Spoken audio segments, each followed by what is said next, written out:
მეორე საკითხი ახლა მკრეხელობად ნუ ჩამითვლით ეს მაწუხებს და დიახ, თქვით.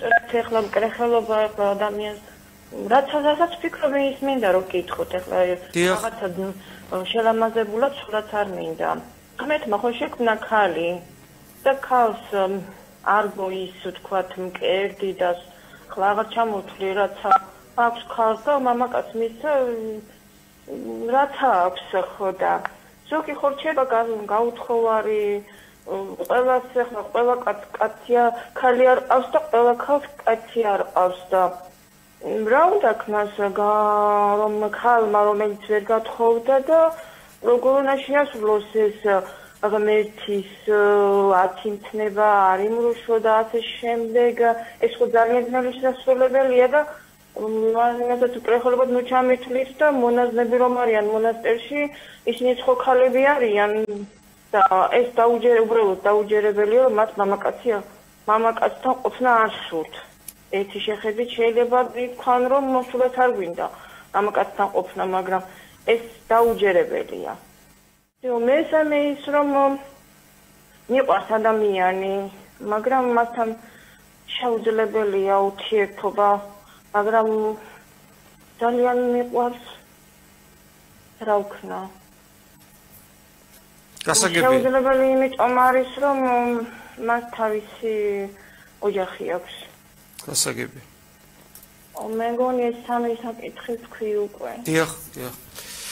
საერთოდ გასაგებია. საერთოდ როდესაც საუბარია თქვათ ადამიანის სამქვეყნიური ადამიანის პიროვნების, ადამიანური არსების ამ სოფელში რეალიზებაზე ჩვენ უნდა გვახსოვდეს რომ სამწუხარო თუ საბედნიეროდ მე ვფიქრობ ეს არის მდგომარეობა ადამიანის დაცემული ბუნებიდან გამომდინარე. ადამიანი ღმერთს დაცილებული არსებაა, მას დაზიანებული ბუნება აქვს, სამყარო შესაბამისად ჩვენი ღვთის განდგომილების შესაბამისად არის დაზიანებული და შესაბამისად ის არ არის სრულყოფილი ისეთი, როგორიც ღმერთმა ჩაიფიქრა და შექმნა, ამიტომ ადამიანის ამ სოფელში ცხოვრება არის ერთი დიდი ტკივილი, შეიძლება ასე ითქვას. მაშინაც კი, როცა ის მაქსიმალურად რეალიზებულია, მაშინაც კი ერთი დიდი ტკივილია და როცა ადამიანი არ არის რეალიზებული, ამ შემთხვევაში თქვენი გულისხმეთ, როცა ადამიანი მარტო არის, ოჯახს ვერ ქმნის, რა თქმა უნდა, ეს არის ერთი დიდი ტკივილი. ეს თავისთავად ცხადია, იმიტომ რომ ადამიანი მარტოობისათვის შექმნილი და გაჩენილი არ არის. ადამიანისათვის ნორმალური მდგომარეობაა რომ არ იყოს მარტო, რომ ყავდეს მეუღლე, რომ ყავდეს შვილები, რომ ყავდეს მეგობრები, გესმით, რომ უყვარდეს, რომ და ასე შემდეგ. ეს არის ნორმალური მდგომარეობა ადამიანისათვის, მაგრამ ამ ქვეყანაზე ნორმალური მდგომარეობა იშვიათია. აი მაგალითად, იმისათვის რომ თქვათ სიმინდი ამოვიდეს და ხორბალი თქვათ და მოგცეს და ნაყოფი რამდენი შრომაა საჭირო, მაგრამ სარეველა შრომის გარეშე ამოდის. ეს არის ადამიანის ღვთისაგან განდგომილების ერთ-ერთი შედეგი. ხო, გარდა ამისა ჩვენი გული სავსე არის სხვადასხვა მანკიერებებით, ბოროტებით, შურით, უღმერთობით, ანგარებით, ეგოიზმით, მრისხანებით, უსიყვარულობით, კაცისყოლის სურვილით. ეს ყველაფერი ქმნის იმ პრობლემებს, რომელიც ჩვენს გარშემოა. მაგრამ ადამიანს ამავე დროს აი ესეთ მდგომარეობაში ყოფ ადამიანს მიეცა სინდისი, უცნაური რამ და მიეცა რწმენა. ყველას არ მიეცა სამწუხაროდ რწმენა, მაგრამ სინდისი ყველას მიეცა და სინდისის მიხედვით თუ სწორად იცხოვრებს, ადამიანს რწმენაც უცოცხლდება. და რწმენა გეუბნება, რომ შენ ამ ქვეყნის მოქალაქე არ ხარ.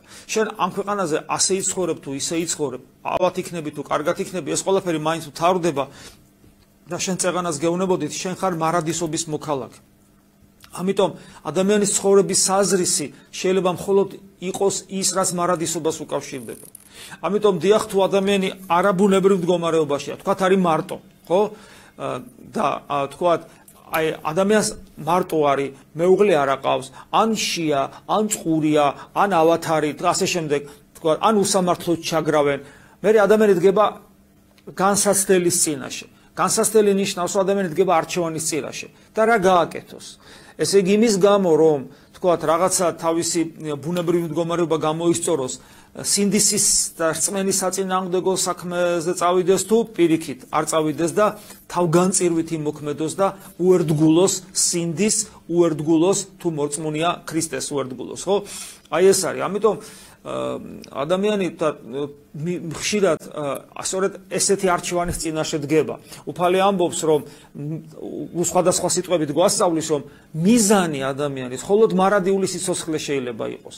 და თუ რაიმე მიზეზის გამო, რომელიც შეიძლება ჩვენ ვიცოდეთ და შეიძლება არ ვიცოდეთ, რომელიც შეიძლება რომელსაც შეიძლება მივხვდეთ და შეიძლება ვერ მივხვდეთ, თუ ადამიანი რაღაცი მიზეზების გამო ამ ცხოვრებაში გარკვეული კუთხით დაიჩაგრა.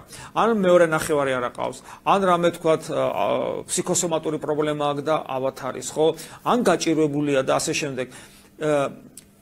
ეს ტკივილი, მას როგორ გითხრათ, ეს ტკივილი მან უნდა ამ ტკივილის გამო მან არ უნდა მისცეს საკუთარ თავს უფლება, რომ დაკარგოს ყველაზე მთავარი ღირებულება, ყველაზე მთავარ ღირებულებას გადაუსვას ხაზი, რომელიც ქრისტეს ხატია და ეს ტკივილი მიიტანოს სამყაროს შემოქმედთან.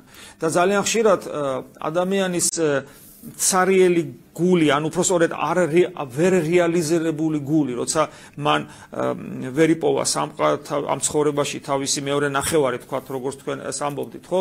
და ეს გულის სიცარიელეს და ტკივილს იწვევს. ეს სიცარიელი და ტკივილის გავსება, უბრალოდ ამ ცარიელი გულის მდგომარეობა, ასეთი გულის მდგომარეობა არის ძალიან დიდი სტიმული ღმერთის ძიებისა. იმიტომ რომ თუ ადამიანი არის მარტო და არავინ არ აყავს, მას დიდი სტიმული აქვს, რომ ეს სიმარტოვე განახარვოს ღმერთთან ერთობით. და ასეთ დროს ადამიანს დიდი სტიმული აქვს ლოცვისა და ღმერთთან ურთიერთობისა, რომელიც საოცრად აკეთებს კომპენსაციას მე ადამიანის ცხოვრებაში და ისეთი დიდი სიხარულით ავსებს ადამიანის გულს, რომელიც შეიძლება არ ქონდეს ადამიანს, რომელსაც თქვა შეიძლება ოჯახი წყავდეს. სიტყვაზე თქვათა შორის მონოზნობა და თქვათ მონოზნობა არის სწორედ ამის მაგალითი. ჩვენ ვიცით განსაცვიფრებელი მაგალითი მონაზვნების ცხოვრებისა, მონაზვნში გულისხმება ბერის და მონაზონის, ბერი, ამაკაცის მონაზონია, სიტყვა უფრო ზუსტია ვიდრე სიტყვა ბერი.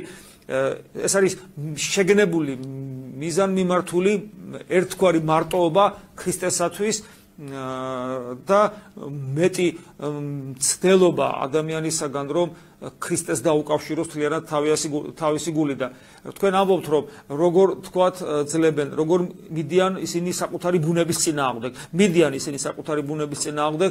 შეგნებულად, გაცნობიერებულად, იმიტომ რომ როგორ გითხრათ, ვისაც გამოუცდია თუ რას ნიშნავს, რომ ქრისტე შენს გულშია, რა ბედნიერებაა, რა სისავსეა, რა სიცოცხლეა, როგორ არის რეალიზებული ამ შემთხვევაში ადამიანი, როგორც ღვთის ხატი და მსგავსი არსება, ეს რო წარმოიდგინოთ, აქ უკვე კითხვაც აღარ დაისმება.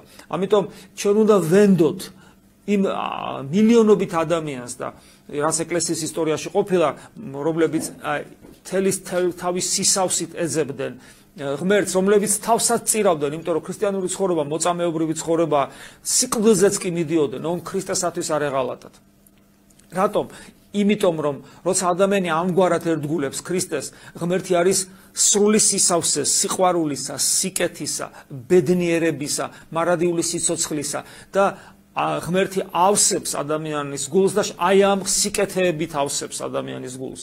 აი ეს არის. ამიტომ ჩვენ ამ ცხოვრებაში ყოველთვის გავართ არჩევანის წინაშე.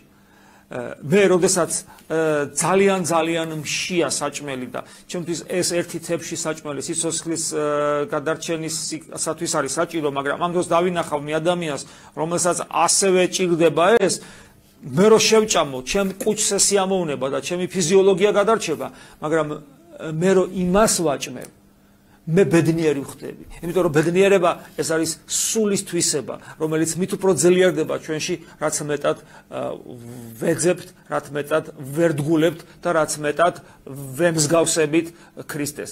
აი ეს იყო ჩემი პასუხი, თუ გასაგები იყო, რაც თქვენ მკითხეთ. ანუ ქრისტიანები გავხდეთ. ეს არის ჩვენი არსი და მიზანი.